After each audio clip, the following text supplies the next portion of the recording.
I'd like to call this meeting of the September 5th Blackstone Millville Regional School District Committee to order.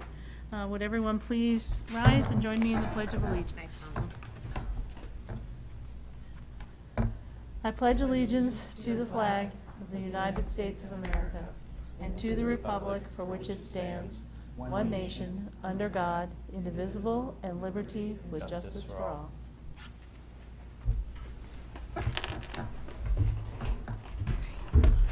Hi. Welcome to our two student members, and how we usually start the meeting is introductions and kind of walk around a circle, so I didn't want to just say introduce yourself if you didn't know why, but so. I'm Jenna Castelluccio. I'm president of Student Council. Bethany Dunton, Blackstone. Tammy Lemieux, Blackstone. Tara Larkin, Millville. Erin Vanaco, Millville. Jane Reggio, Millville. Jack Keefe, Blackstone. Sarah Williams, Blackstone. Danielle Catalano, Student Council Vice President. Jason DeFalco, Superintendent. Matt Aaronworth, Assistant Superintendent. Great. Well, welcome to our student representatives, and we're going to start with you guys to tell us how the start of the school year and what else is going on. Okay, so our first day of school was this Wednesday, August 29th. Freshmen had freshman orientation August 24th, which was ran by our student council members. They did team building activities, got to see where their classes were, got to just see the whole high school vibe. This year's marching band season has already started, and over the summer we had band camp August 13th through the 18th, and the last day of band camp there was a cookout for the kids and their families, and we really thank Dr. DeFalco for coming and attending that, supporting the marching band. The band's first competition this year is September 8th in Bethel, Connecticut, and they're very excited to perform for that. So some sports that have actually started this season are volleyball, track, field hockey, football, and soccer. Some upcoming soccer games are the girls' BMR High School is September 7th, which is this Friday at 3:15, and September 12th at 3:15. And the boys' soccer games are at the BMR High School September 10th at 3:15, and some upcoming football games are at the high school on September 8th at 11:30 a.m. So some upcoming events in the next weeks in the school year, we have school pictures next week for all grades.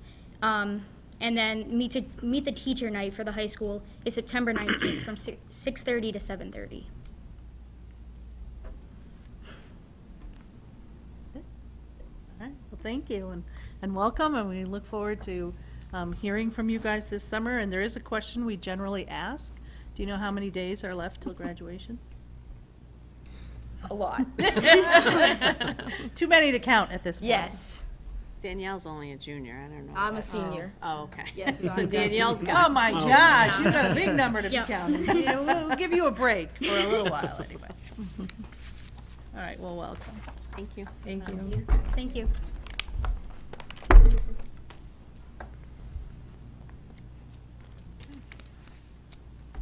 Being no public forum, move to consent agenda A. Was everyone here for the August 8th meeting? Yeah, so, no? Yes, yeah. So I'll entertain a motion to move consent agenda A, the warrants and the minutes of the meeting from August 8th. So moved. Second. Moved by Tammy, seconded by Jack. All those in favor signify by saying aye. Aye. Any opposed? Okay, all set. School committee, I just wanted to remind everyone that we had our next workshop for setting our goals and operational procedures next week, September 11th, and I'm still hoping to receive some of that from you so we can gather it before the meeting. So if you had any responses to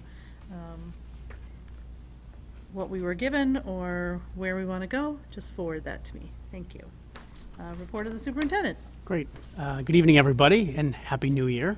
I don't know how I'm going to follow up from our student representatives. They did a great job of sharing how the school year opened, but I do want to give a quick update, as we have had a very busy few days, as you can imagine.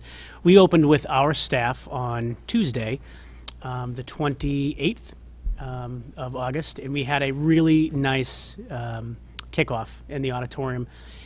really had an opportunity to open the year with just celebrating our two communities. And would urge everybody watching to log on to our webpage or to our YouTube channel and check out the video that we used to help launch our opening day this year with staff.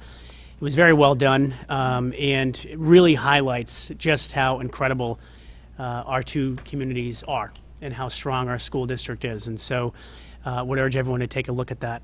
And so not only do we have a chance to celebrate our work collectively as a team, as a school district, but we also talked a little bit about where we're going and really kind of emphasize those areas around focusing on curriculum, focusing on the instruction, the teaching and learning, and really getting into that idea of supporting the whole child and helping to remove some of those barriers that sometimes get in the way of children's academic success.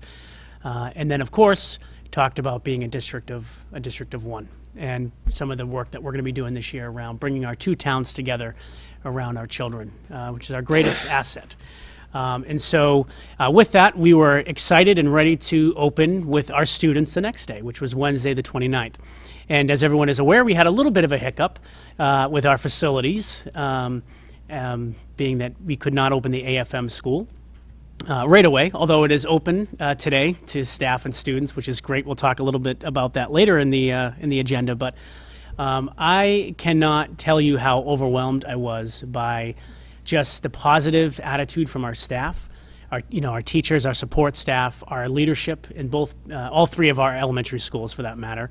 The kids were awesome. Mr. Aaronworth and I had an opportunity to ride the buses opening day, which was kind of the highlight, to be frank, of my summer, because I got a chance to be with our students, which was really nice on the first day of school. And I know Mr. Aaronworth feels the same. I loved it. About that. And then, of course, going, with on the shuttle buses from AFM over to Millville Elementary, where they had a big banner there welcoming the AFM students with handprints from the kids, and we had all kinds of people outside greeting the students as they got off the bus, and it was really warming and really powerful. It was also neat to go over to visit JFK and speak with our third graders, who, of course, were there last year. And so I was a little worried about, they're kind of the big kids now, and they were switching sides of the building. So I wanted to check in on those kiddos to see, how they were feeling about being in their old building for a couple more days. And they were in great spirits. I think they kind of liked it, getting a chance to see some of their, their staff from last year and such. So it was a very cool, thing. I think it was a situation that certainly none of us would welcome again in terms of the actual facility issue itself. However, I think the way it was managed from our staff and students and families was just really a testament to who we are as a school community. So that was really great. And so we've had a very strong opening across all buildings. And so we're excited to see where this school year will take us. Thank you. And so next we're going to shift gears and just do a quick update on the budget items that the school committee voted to restore after our budget was put into place, nearing the middle of August. And so I want to review each item and just give a status update as to where we are with each one of these restoration items. The first, our elementary teaching staff, we were bringing back two, one to JFK and one to AFM, and both positions have been restored, and teachers are on board in classrooms with children. So that's some great news. The high school counselor staff, we are working with a finalist. It's an internal individual, so now we'll be posting that person's position and backfilling that position. But we're very excited about that. Our elementary school counselor position, the individual will be starting Monday. So we're excited to be welcoming her on board to AFM. The Chromebooks have been ordered for the middle school, and we have a plan that we are currently putting in place with the middle school leadership to get that rolled out, and all of the necessary professional development and training in advance of those materials, so that we don't just simply hand materials and technology to students and teachers, but in fact we have a professional development plan to kind of preempt their arrival and get ready for their implementation of that. The STAR assessment system contract is signed and in place, and we are setting up professional development with myself and principals and teachers all together in one PD session, so we can be in it to win it, so to speak, as a team. I really took to heart very much the feedback that the teachers that were here on the June 19th meeting shared with us about needing more staff development and really understanding how to utilize that system better for kids and for teaching. So we are going to do just that. So we have a PD that will be setting up for early mid-September, and we will all be at that training together, learning together, and talking about how to implement this as smoothly as possible in all of our classrooms across the district. So we're excited to get that rolling. The Focus Schools contract is also signed and in place, and we had the Focus Schools senior consultant out for our leadership retreat. I think many of you may have had an opportunity to see that BMR has already been highlighted on their national blog, which goes coast to coast, which is really, really awesome for us, to be frank. Our leadership team was just so engaged in the improvement work that's laying the foundation for where we'll go this year and beyond, that the Focus Schools team felt the need to highlight us right from the very beginning. So BMR is certainly on the move.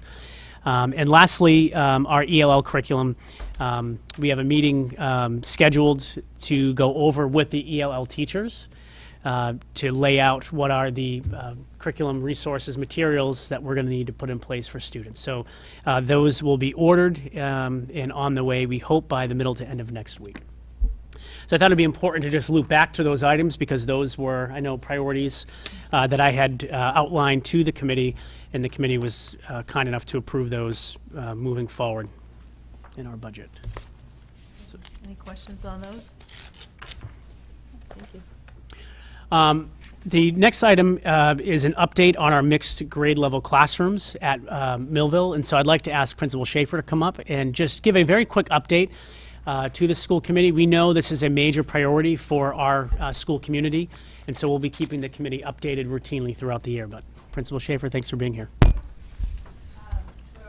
our teachers have been working together from the grades 2 through 4, whether they're single graded or multi-graded. They met Friday before school started, and they looked at the students. They looked at their testing from last year, and they flexibly grouped them for math. So they decided to flexibly group for math. They're going to keep them in their homerooms for ELA, and then they're also going to keep them in their homerooms for science and social studies. And then they also hammered out who was teaching what. And they actually went as far as already starting to plan for next year and figure out how we're going to do groupings, because I know that was a question for parents. So they've already even started planning that out. So they're hitting the ground running. They did tell me them to start in their assessments and just make sure for Unit 1 for math, just to make sure everybody is where they should be, and that for this topic that they're teaching, that they're in the appropriate group for their needs. So we had Ashland, public schools, we had the principal from Ashland coming last night, along with his school adjustment counselor, and his school adjustment counselor actually had 3 children go through their multi-grade classroom. And she said all 3 of her children are very different, and a couple of you were at the meeting last night. So she said her oldest student had ADHD and had a lot of anxiety about the start of school. So that helped her child, because they were with the same teacher for more than 1 year. So she had that reprieve for those couple of years to not have the child anxious about school. They already knew the teacher's expectations. They already knew the routines in the classroom, so they were already all set. Her second child, she said, she said, not to say this, but they were a little more lazy. So she said they needed to be with students that were working at their ability level, and needed that push academically that way, so that way they could learn what's best for them. And then her third child was more of a higher academically achieving child, so he needed the push and the enrichment. And he also worked, she said, that he really got from it was he became a leader.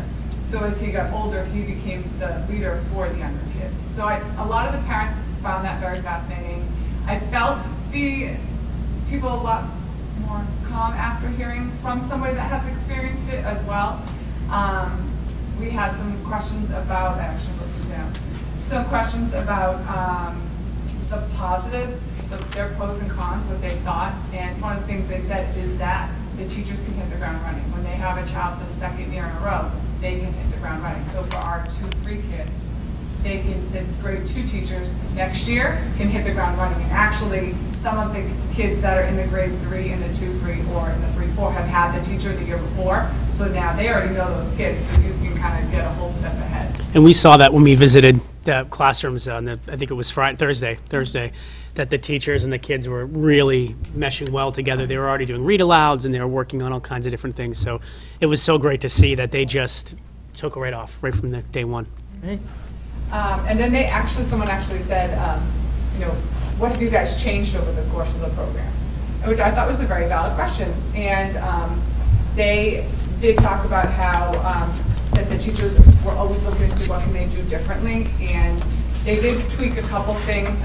They switched students less after doing it a couple years to see, because they noticed that where they were for math didn't really change a ton. So maybe if they assess them a couple times a year versus every unit. So they did find that. But they kind of, they said it's pretty much been the same. There's just been minor tweaks here and there. So our staff is ready to go and moving, and they've already figured out who's doing what, and they had that done before school even started. So it was great to see that they've worked together, the 5 of them. What is working nicely is I was able to build a PLC block in for them, so they have a common time other than their prep every week that they have time with all 5 of them to meet together and to talk about students, which is where in their learning, and that's what we want. And to be able to have the luxury this year that I was able to build that in, it just was a little tweak of instead of doing library on Wednesday, Friday, we get it on Tuesday, Thursday, and I had the 5 people in my staff that I needed. So, so the teachers are going to have that time together, which is awesome. That's great. Did you have a good turnout last night from? We had about 30-ish. Well, so, we've done your the sessions, Paradise. yeah. I was here talking, and I keep referring everybody, since this is YouTube, so I keep referring everybody to that, and then we had the session last night. Yeah, so great. not everybody signed in, but give or take. Okay, great. So, and everyone, there weren't I actually expected more questions, but a lot of it we addressed from the beginning was the social emotional piece. Yeah. And they talked about how they deal with social emotional, and the school adjustment counselor does, like we do in Millville, the open circle lessons, and she still does that. But they did say one thing that they did like better about how we're doing it and our size of our school, because the school is 650. They said they like how our kids, that like K through 2 and 3 through 5 can still have recess together. So they can still have it with their grade level peers, which they said in their school, because they're 650, they can't all have recess together. So they said that it's neat how we can still have that, so the kids can have, even if they're friends, in this homeroom, they can still have that time. With their time. Nice. Great. Any other questions? All right. Thank you very much for the update. Thank you. Thanks. And we have, moving along, we've got 2 votes that are needed for Mr. Aaronworth. One to appoint as the Assistant District Treasurer, and the other to appoint as Procurement Officer. Okay. So I will entertain a motion to appoint Matt Aaronworth as our Assistant District Treasurer. So moved. Moved by Bethany, Second. second by Tammy. Is there any discussion? Okay, that is in our policies to do that. So, all those in favor of Aye. appointing? Okay. Sorry. Any opposed? Sorry, Jane. Okay, it's all good. And I'll entertain a motion to appoint Matt Aaronworth as our Procurement Officer. So moved. Moved by Bethany, second by Tara. Did you get that one? Okay.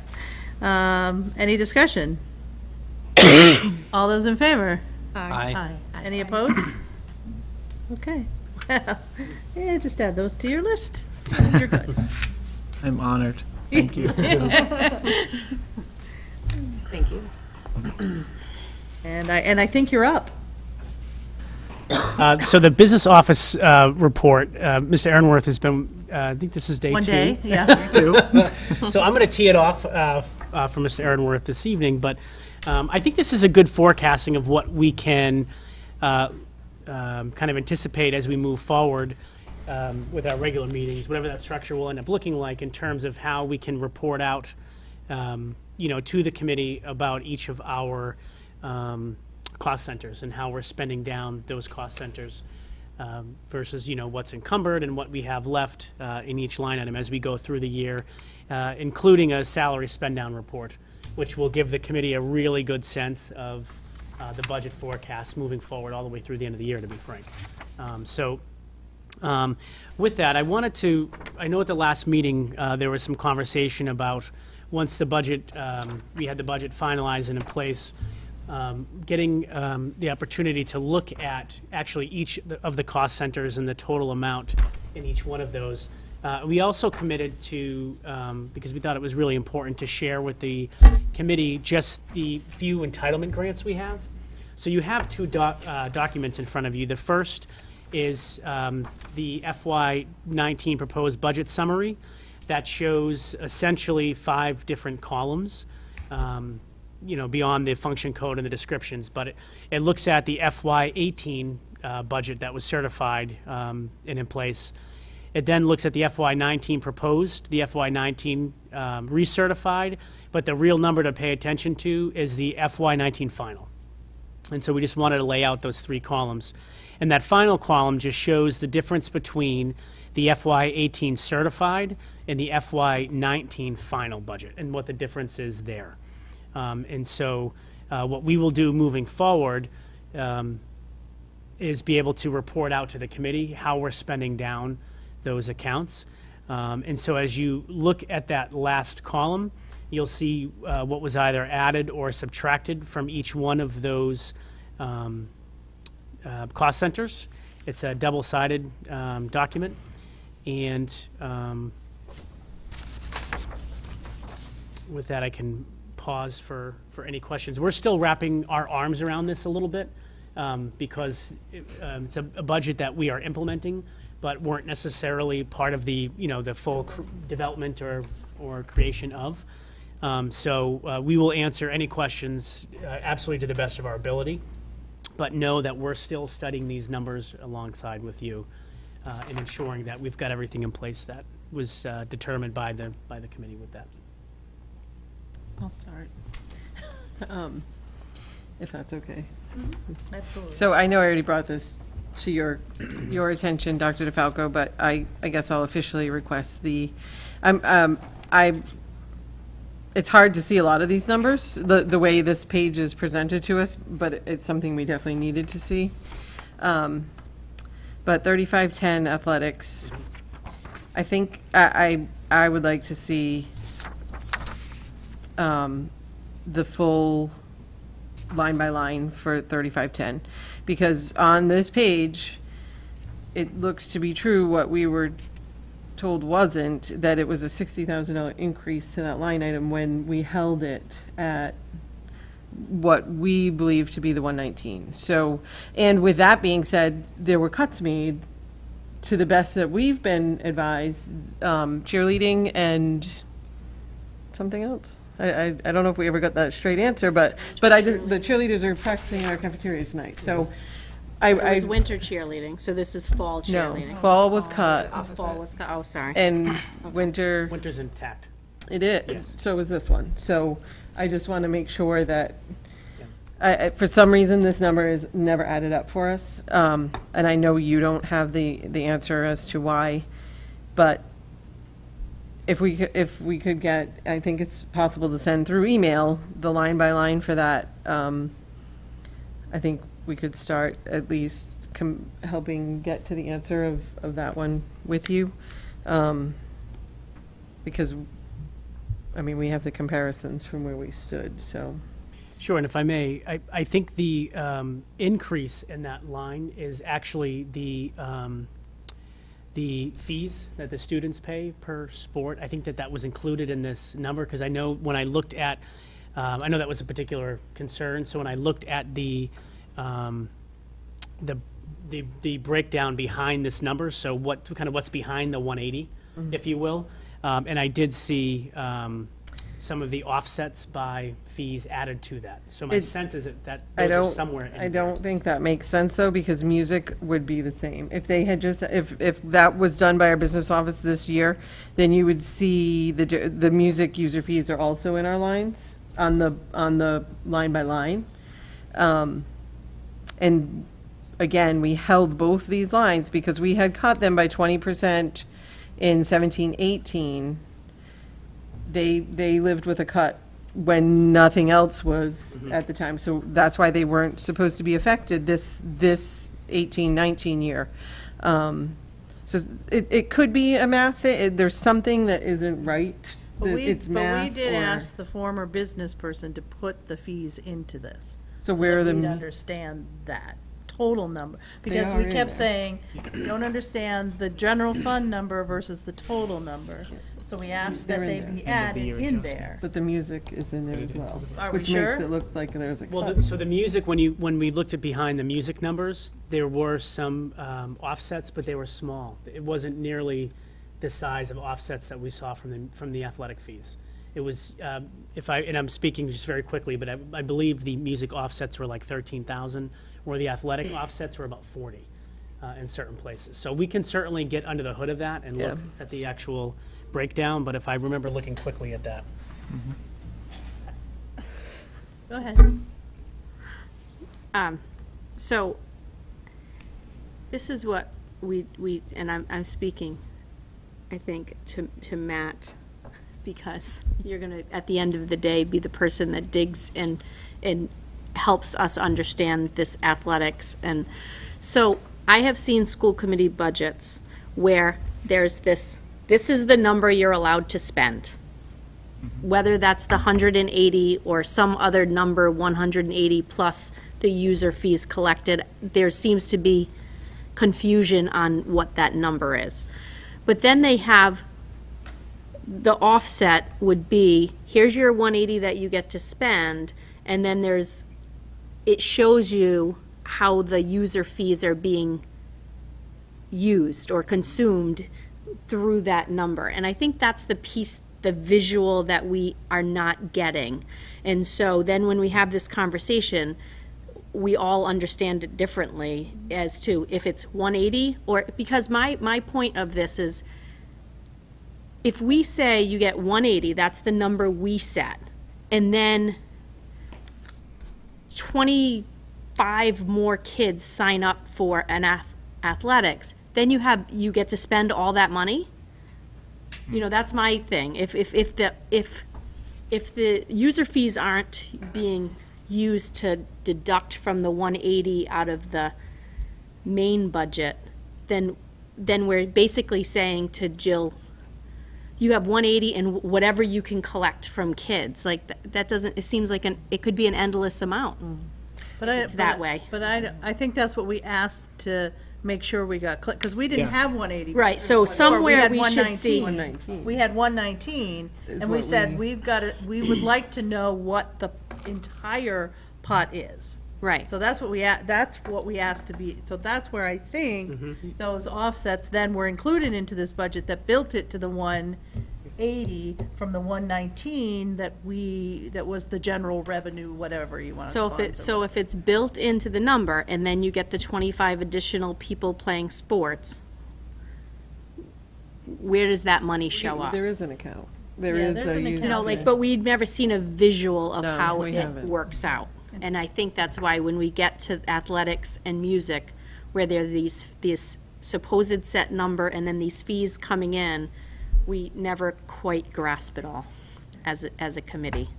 So I don't know what visual you can come up with to help us, but And it's the- a and then struggle. the difference with that is if it is in fact, because when we did the 20% cut, it was, we as a committee, and there were definitely people that weren't here at the time, did truly believe that 119 was what we were funding for sports, as well as the 95 for music. So if that line is $60,000 more because of user fees, where is the difference for music? Like, I would assume we would have done the same to both line items.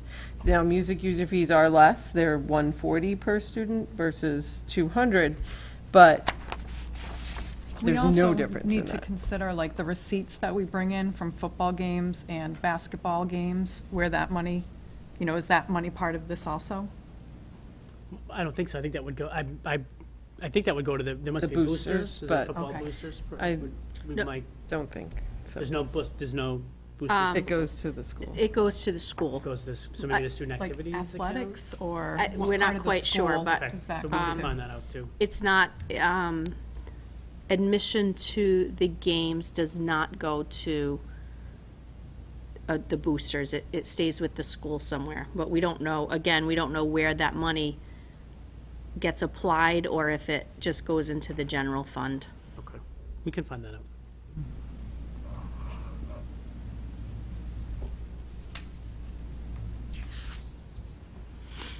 Any other questions? So I guess my only other question is, this page as a whole with the 22,623,707, are there any line items that you've analyzed that you know we're going to fall short on, or? So, as of right now, I haven't analyzed where our spending is. I think that's the intention moving forward, as Dr. DeFalco mentioned, on an every meeting basis to give an update. And what I would tend to do is, if there's significant variances in the lines, then I would try to identify what the causes were for those variances, and then I would communicate that out to the school committee.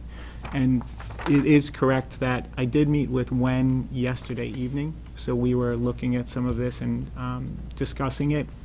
And it is indeed that the offset. So in the past, there was an end-of-the-year adjustment that was made for the athletics, and she did say that that offset was included so that it could be seen right up front in the spending of the athletics line for this year. So I do know that that is accurate, that it was moved in. With regards to the music, I would have to look a little bit further. We didn't discuss that specifically. I know there was a piece of it that's transportation related for music, so I would have to look into where that money was allocated. If it might be in a somewhat separate pot.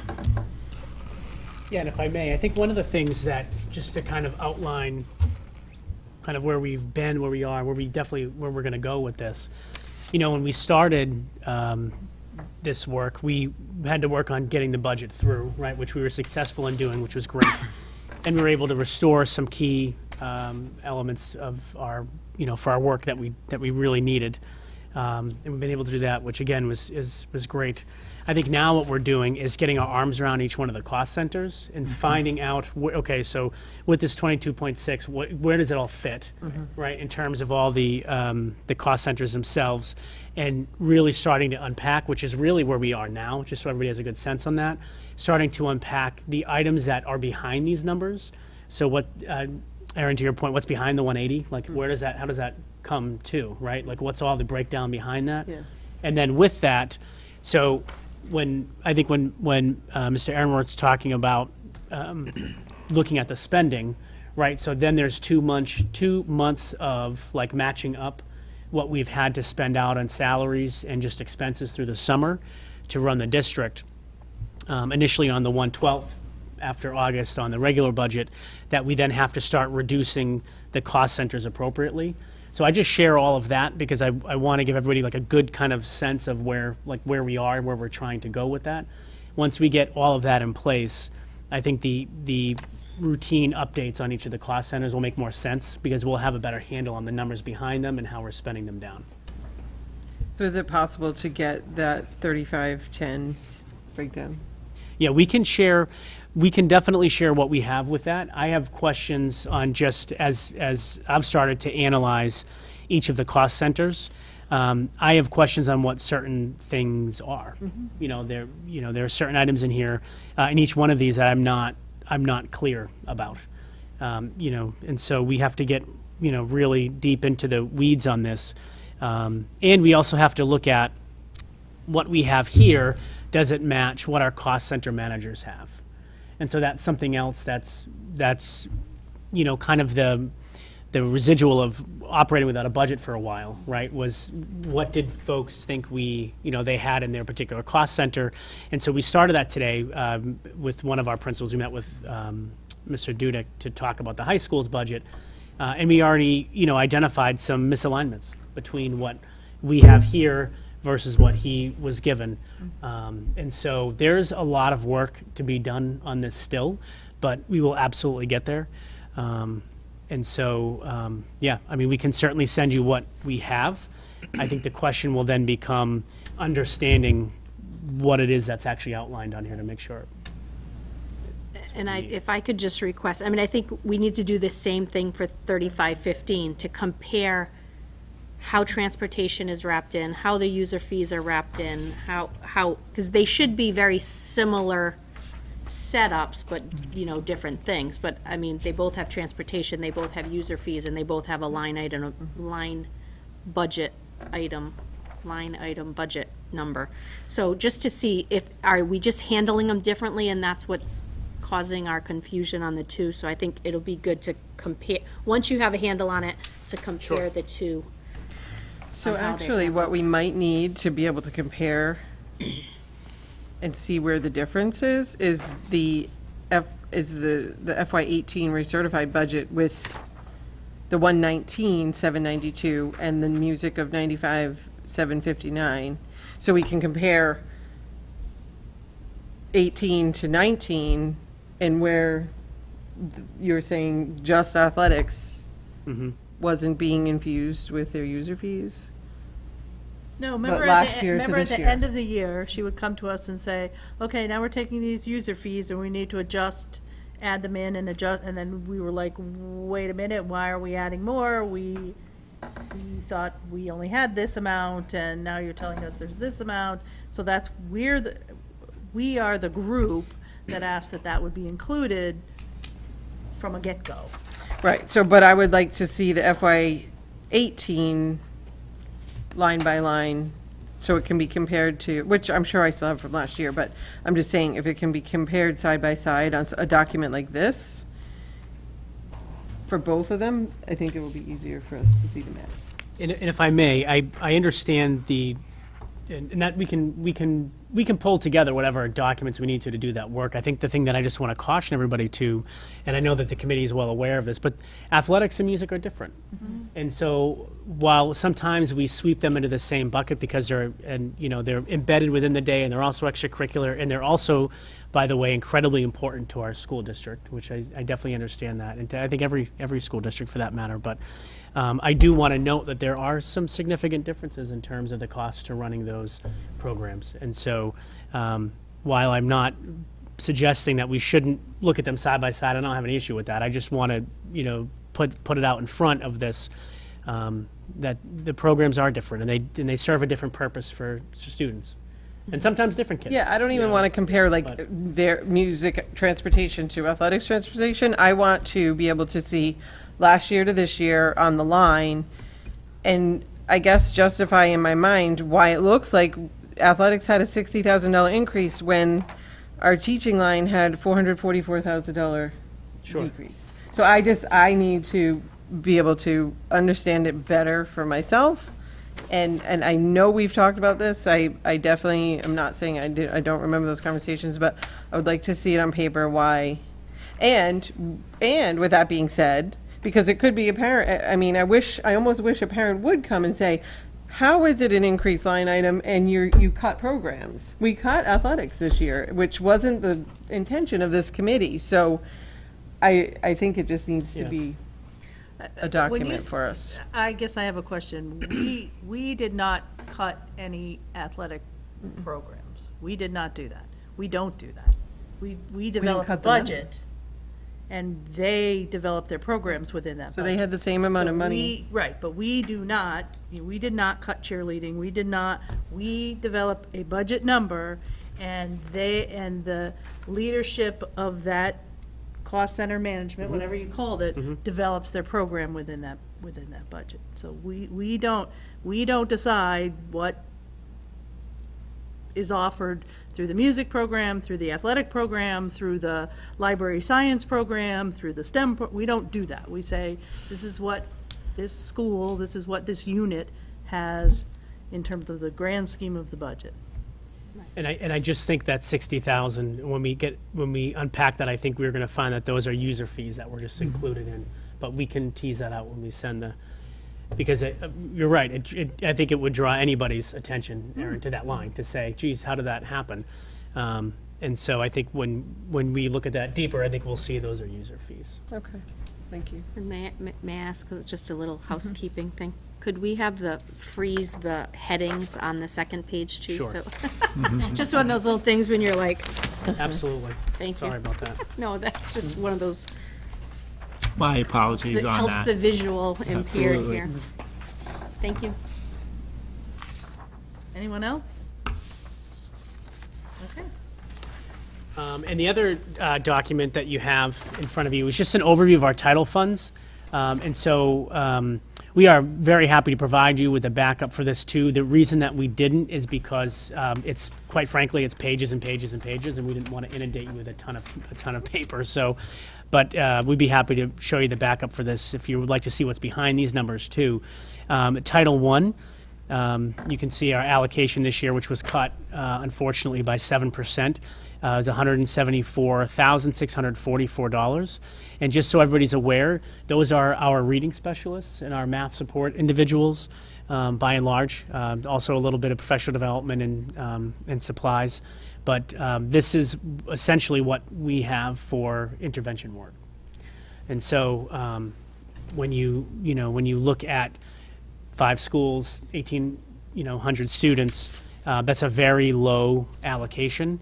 It doesn't, unfortunately, provide us with what I would like to see in each building for intervention and support for both students and teachers. That 7% increase. Decrease. 7% decrease is not a reflection of what we are doing or not doing, it's a reflection of our population, correct? Yes, and essentially it is a county-wide census that is saying that the poverty numbers in Worcester County are going down, they're decreasing. That's how that number is coming about. Title II is for staff development, professional development, and so we also unfortunately saw a decrease in Title II funds this year as well. And we've left a chunk of that money aside for some of the professional development for STAR. We know that the teachers really, outline that as a priority. And also, as principals are starting to work with staff and developing their instructional focus areas for this year, I know at the elementary level they're looking at Readers and Writers Workshop.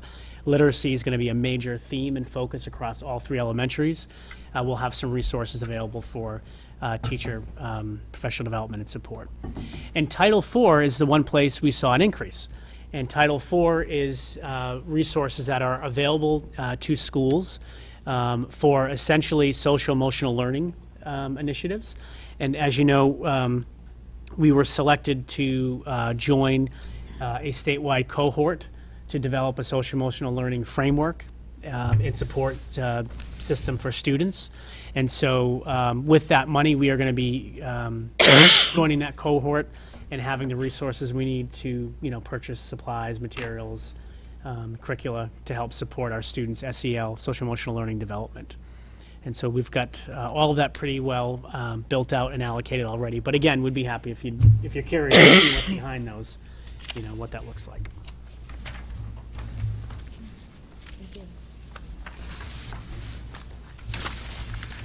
Any question on those? Facilities. We have 2 just quick updates on the MSBA projects. Mr. Aaronworth and I will be going to a meeting with MSBA next Tuesday in the middle of the day before our workshop in the afternoon to essentially hear an update on the process from MSBA, both for JFK and MES, to make sure that we are lockstep where we need to be, which at this point we are, but we want to make sure that moving forward we have everything in place that we need to. So we will have a very thorough update after Tuesday's meeting with that. The MES fire panel is in, And so that will be replaced on October 5th, which is a professional development day in the district. We have to shut off the fire system in the building, and we do not want any staff or students in the building while we're doing that. So Principal Schaefer will, they probably would be joining forces with the other schools anyhow for professional development around literacy, if I had to guess, but we'll make sure that there's no faculty in the building that day so we can get that project done.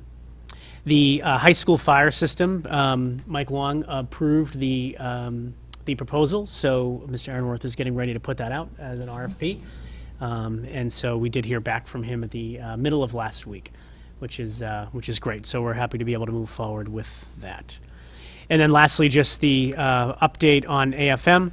As you know, it took within the 7 to 11 days that ServPro had essentially estimated it would take. It took about that amount of time to get the building cleaned and ready. The Board of Health lifted the status of the building not being inhabitable on late Friday morning, early afternoon, if I remember correctly. And we have been working, the teachers, administration, custodial staff, around the clock, Saturday, Sunday, and Monday, so that our children would have a beautiful school to walk into, a clean school and healthy school to walk into this morning. And yesterday we celebrated with a little ice cream truck that we had at 4 o'clock. Come on up and treat all the staff to just a cool treat, because as you can imagine, they were, feverishly trying to get all the last minute things in place. And there was a little bit of steel drum music going, and everybody was kind of enjoying themselves. So it was a good way to kind of celebrate an experience that we hope we never need to go through again. Well, we got the dehumidifiers running Yes, we do. everywhere. Any questions on facilities? And we have not heard on the high school. Not yet. We are hoping to hear something when we're there Tuesday. If they do not offer us any information, you can bet we will be asking them for an update on that as well. Okay. So we are moving right along with all of our facilities work. I have a question regarding MES, the water. I watched the Board of Selectmen meeting from last night. I guess they thought that leak was the parking lot area that they dug up right before school started. Turned out that was actually running groundwater that showed up in the sensors. Any concerns, like no different? Yeah, so the issue is, which you outline, is that they have not yet been able to, we don't say can't, we just say we haven't done it yet, right? So we haven't yet been able to identify where that leak is. And so there are a couple of thoughts around replacing the meter, the water meter, which as a district, I believe that last spring, we said we'd be happy to purchase, and we are. We just are hesitant to purchase a meter that we would put on a tank in a system that may need to get somehow repaired or replaced or what have you. So, but one of the thoughts as recent as today is perhaps putting a new meter, a reader on the actual tank to see if maybe there's something off with that, because they can't seem to identify the leak. And that is just used as the fire water, right? That sits there in case of a fire. That's not the drinking water or any other Right, water and it's- source for the right. school. Okay. I said, well, at least it's a well water, I mean, Back down. right, it's going back down, so, We hope. right. But, yeah, so I think the next thing we may try is just changing the actual gauge itself, the meter itself, and seeing maybe there's something we can do with that. Okay. We had a public forum at the beginning of the meeting, but had very few public, so I don't know if anybody has something they had wanted to address. Please come forward. Hi. My name's Jeremy Folster. I'm the president of the BMYBL Blackstone Basketball League. And we submitted an application for use of facilities. I took these out of the agenda, and I apologize for coming in late.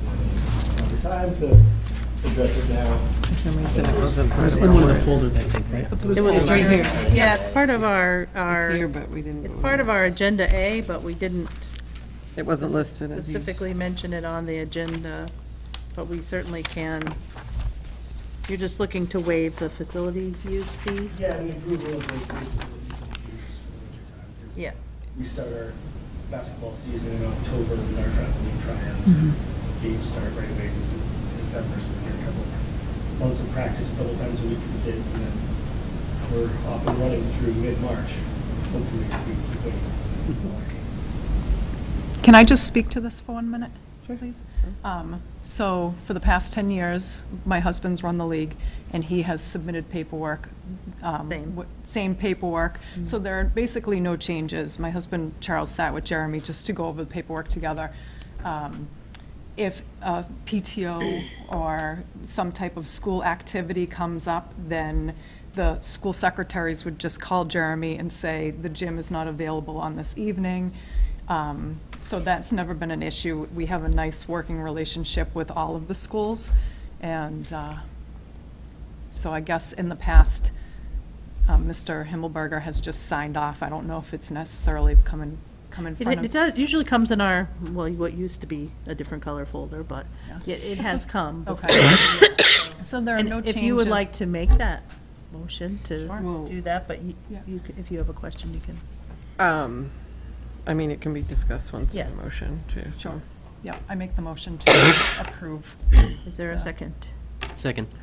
Okay, so we have a motion to approve the use of the gymnasiums at MES, AFM, and the middle school, and to waive the facility use fee for the Blackstone Millville Youth Basketball League. And is there any discussion? So my only discussion would be that do we have custodians in the buildings on Friday nights? And when there's, I don't know that there. Yeah, I think so. So, in the past, I believe this school the gym is used for school club activities after and basketball games for the school teams. The girls and boys both practice, and they usually flip-flop 2:30 to 4:30, 4:30 to 6:30. Don't start until November, I believe. That's when their season opens. So this is like before the season opens. This is October. Well, here on here it has. Oh, that's Millville. Sorry. October, November, Monday to Friday. December to March, Monday to Friday, 6 to 8:30. So the school games are here typically. The practices are here. I just think it would be a lot of canceling because I believe. Color guard usually practices in the gym late at night after the basketball teams leave in this building. But I think that is why the days have been different in the past.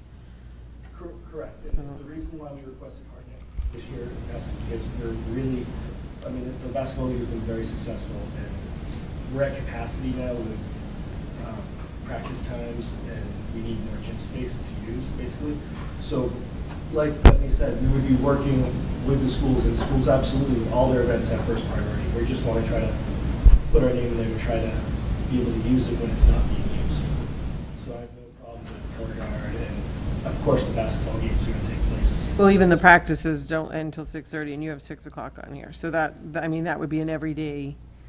They practice December through March. For our school teams, it's usually 2:30 to 4:30, 4:30 to 6:30. I mean, even so if that we're would from 7 to 8 to get a team in here, and then we can modify that whatever is necessary. I know that we just haven't utilized the hardnet school in the past. Yeah. We're just looking for extra space. I think the gym is usually full, but the custodians are here until 9 or 10. Yeah, I think it's 10. So it could be later too. It's just. I don't know. They only go through 8th grade, so you don't want your I'm saying it could be here until at 10 9. o'clock. I know. And we do have a great working relationship with the custodians. We clean up everything. There are never bottles left. They put away the tables and chairs, and, you know, the program really takes care of the buildings and takes pride in the building. They change their sneakers out in the hallway so they don't walk on the gym floors with outdoor shoes. I have not ever heard anybody complain about it. I think it's just navigating with the With the what? addition of Yeah. this building, navigating what the school district needs, and the rest can go. But I think we need to make sure, I mean, it's hard to approve today because we don't know color guard's schedule, or we don't know Yeah, we can work with basketball Mrs. Levitt. schedule. Well, Mrs. Yeah, I mean, we Levitt can, you know, we calls can, us, we you can know. approve as a Note it, secondary something. to anything that is a school-related. And that's the Okay. way it's always been. As long as, But I yeah. think right. the time would need to be changed, just knowing that that 6 o'clock will never work. So, I mean, I think it could be 7 to 9, I mean, you'd have two hours in there. The games are usually done, do you remember? Yeah, those are after school. They start at 3:30. 3:30.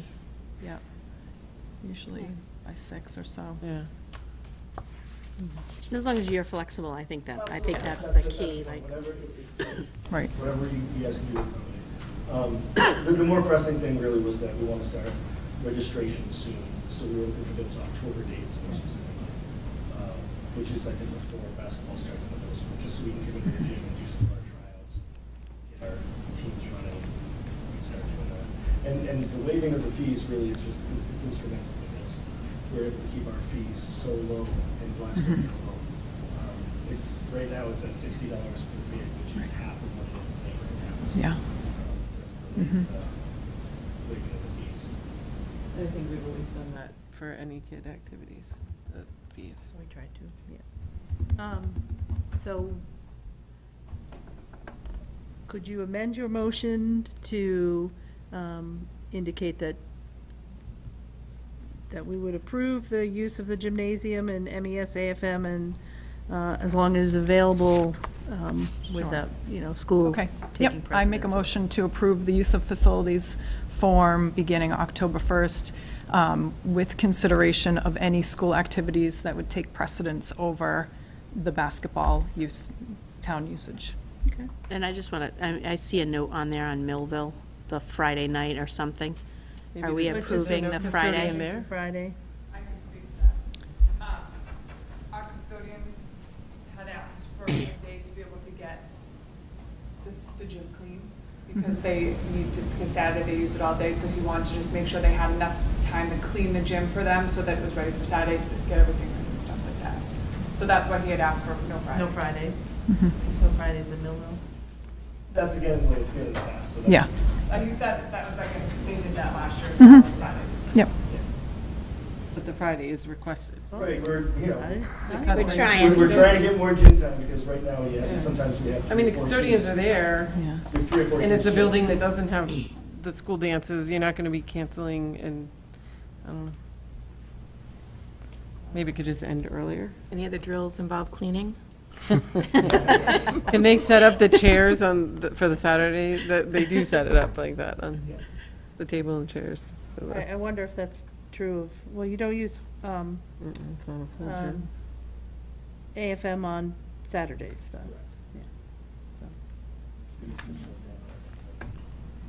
For the actual games. So do we want to limit time on Friday, or do we want to cut it out altogether? Or, I guess that was my question on that MES. piece, at I think if- MES, I I'm think sorry, if our at custodians MES. are asking for a free day, that means a free day. We also share custodial staff at the elementary level, so one of our custodians is there from, he's at like the AFN JFK for half his shift, Yeah. and then he's at MES, so there's only one night custodian, and then a half night custodian. So that's why they're asking for the full. I think we switched that to just Monday through Thursday, At Millville. Millville. I did. Okay. All right, that was amended. Who had Second? seconded originally? I don't Jack, know. you did. You okay with the amendment? Yes. Technically, we have to vote on the amendment. All those in favor? Aye. And now on the motion, to allow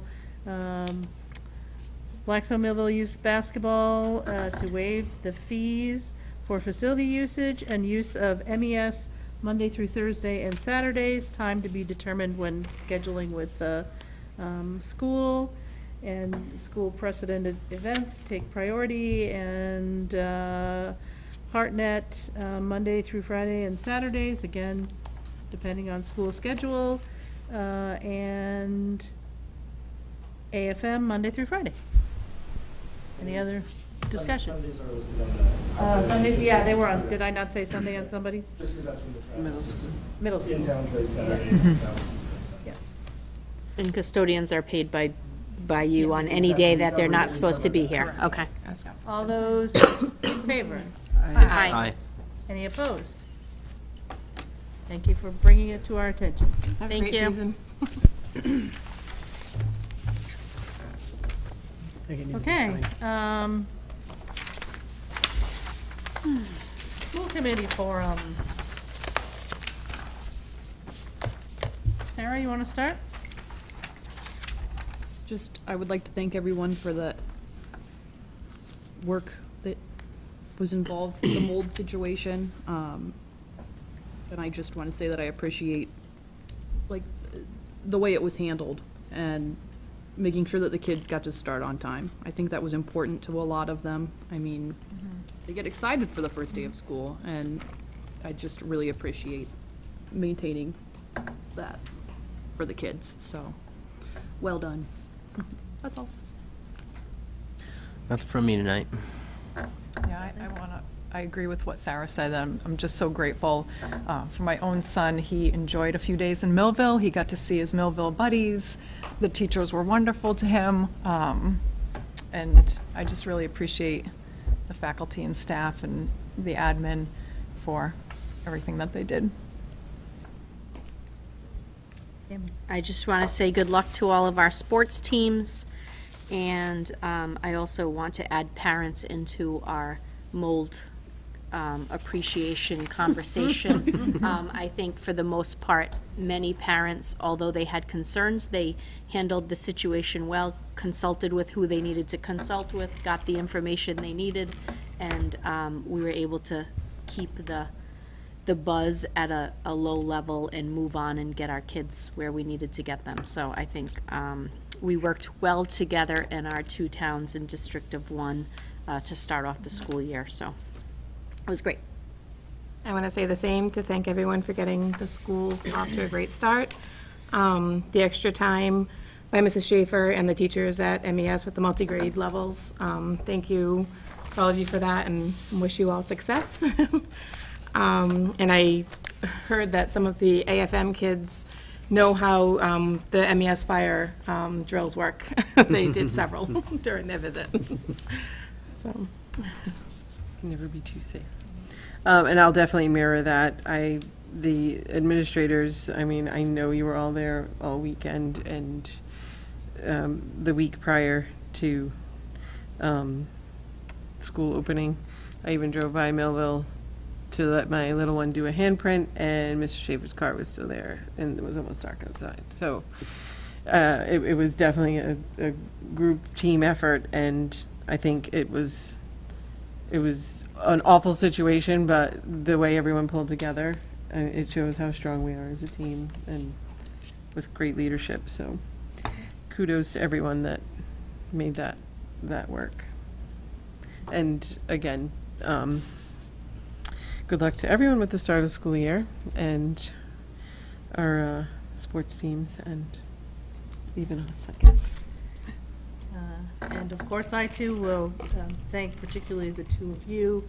I know you know more about mold than you ever wanted to know, and the difference in green mold and white mold and fuzzy mold, and you know, giving up a lot of your weekends and evenings, as many staff did, as many principals did, and I will thank our students for being good sports, because we do have a great District of 1, and we've seen it whether they're roller skating down the bike path to get their ice cream, or next time I will ride in the little go-kart, because I didn't know there would be one, because my knees can't do that walk anymore, but we have some great things to look forward to. We have some great new people on board. And it's an exciting year and some wonderful opportunities ahead. So I hope people will carry this excitement of the start of the year well into the year when they're taking their advanced placement tests or graduating or whatever it is. I hope that it continues, and I hope everyone has tremendous success. And we do have a meeting planned for September 26th I asked again people's availability. That's the joint meeting of the 2 boards of selectmen, the 2 finance committees, and us.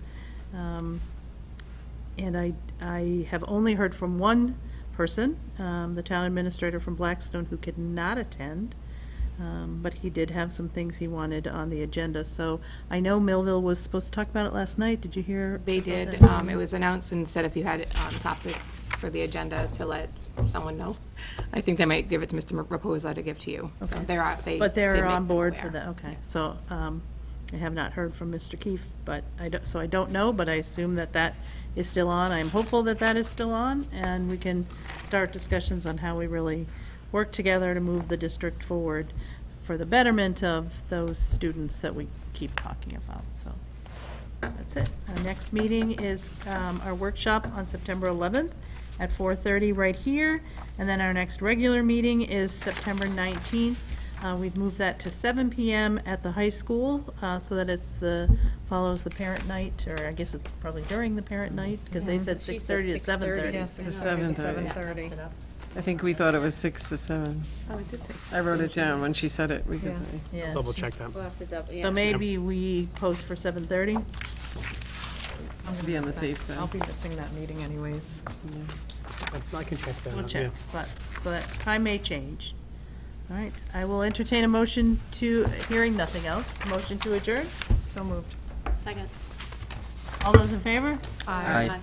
Have a good evening, everyone. You too, thank you.